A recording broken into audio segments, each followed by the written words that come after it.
Water crisis in Flint, Michigan has exposed nearly 100,000 people to lead poisoning. Has left high levels of lead. People in Flint still literally do not have water that is safe to drink. What about babies? What about formula? Why would they be paying for water that they cannot even use? My son had lead poisoning. No help from the city or the state. I'm sorry, and I will fix it.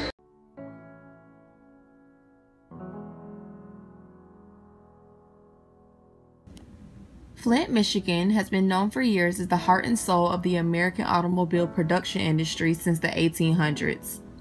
Since the automobile industry has slowly but surely removed itself out of the city of Flint, it has become one of the top crime and murder capitals of the world. With this new tragedy, it has become the top reason why many shy away from this city. Flint, Michigan has been dealing with this water issue for about 2 years. However, it is not until recent that the water system was publicly been known to be contaminated with lead levels that are considered hazardous waste and are deadly to the human body system.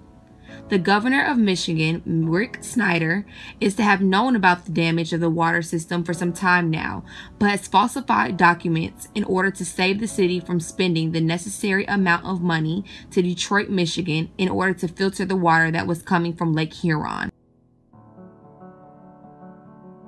So I don't think that there is a water utility in the United States right now that is not very well aware of the situation, the devastating situation in Flint, Michigan right now. As a utility that is in communication with other utilities in Georgia, we talk about it often. We talk about what we see in the news, and then we look into our systems and make sure that we are doing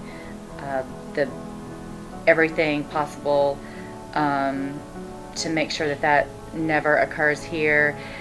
It's, from what I understand in Flint, Michigan, and the problem, or one of the problems that happened there, and just the treatment process. Every surface water source, every water utility that has their drinking water source from the surface water deals with the same issue every day.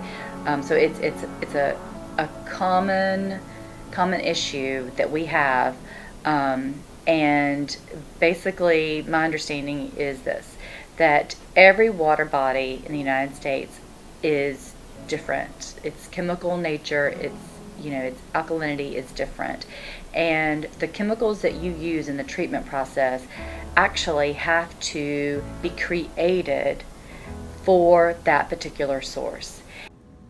The state officials were notified that something was wrong about a year ago, but no one was aware as to how bad the chemical damage was until pediatricians who were seeing patients were finding substantial amounts of lead in children's bloodstreams, causing sickness, rashes, rapid hair loss, and discoloration in the skin.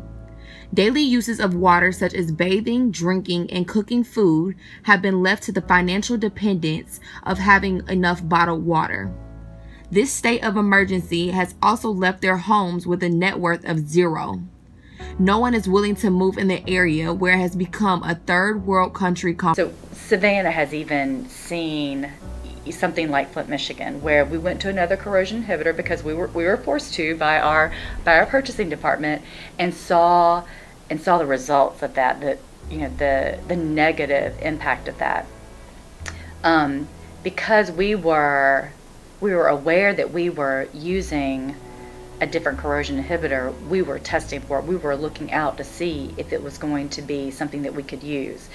So when the levels started to increase, we knew it immediately, and were able to change it before any impact to our citizens occurred. Unfortunately, from my understanding, that's not what happened in Flint. Months went by, and those lead levels weren't checked until it was, already above regulatory limits. Drinking water that is filtered and received through tap water has never been questioned because it's always been thought to be safe. It is something you simply do not think about when wanting to take a bath, drink, or cook on a daily basis. But the recent case of Flint, Michigan has other cities thinking otherwise.